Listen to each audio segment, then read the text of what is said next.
Suresh Babu from Ongole, ప్రకాశం జిల్లా. But కొట్టింది job వచ్చేసి తెలంగాణ గ్రామీణ బ్యాంక్ పీఓ ఇన్ తెలంగాణ.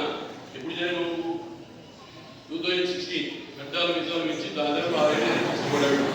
కాబట్టి అంటే వాస్తవం ఏంటి, ఎందుకు ఇలా కష్టపడాల్సిన అవసరం వచ్చిందంటే, hello just being a Telugu medium student, Telugu medium స్టూడెంట్గా ఆ బేస్ అనేది దొరకాలంటే టైం పడుతుంది. సో కానీ రెగ్యులారిటీ ఉంటే, ఆ మధ్యలో కోవిడ్ వచ్చింది, అది ఒక దెబ్బతీసింది. వెయిట్ లిస్ట్లో పోయినాయి కొన్ని జరుగుతూ ఉంటాయి. ఇవి ఓబీసీ కదా, ఓబీసీ కాబట్టి ఓబీసీ ఓసీడబ్ల్యూఎస్ అంటే ఓ రకంగా యుద్ధం చేయడమే. ఎస్సీ ఎస్టీలకు అట్లాగే ఉండే పరిస్థితి అని ఎస్సీ ఎస్టీలకు ఏమంత ఈజీగా లేదు. కాబట్టి దయచేసి బాగా ప్రాక్టీస్ చేయండి. ప్రాక్టీస్ చేస్తేనే పట్టగలుగుతారు. ఏది ప్రాక్టీస్ చేయకుండా రాదు. మీరు ఓవర్కమ్ కావాల్సిన 2 విషయాలు. ఒకటి, ఇక్కడికి వచ్చి నంద్యాల మీ ఊరు తిరగడం మానేయాలి. రెండోది, అమ్మా నాన్న కష్టపడి డబ్బులు పంపిస్తున్నారు, అతి తక్కువ ఖర్చుతో తొందరగా వెళ్ళిపోవాలనేది రెండోది.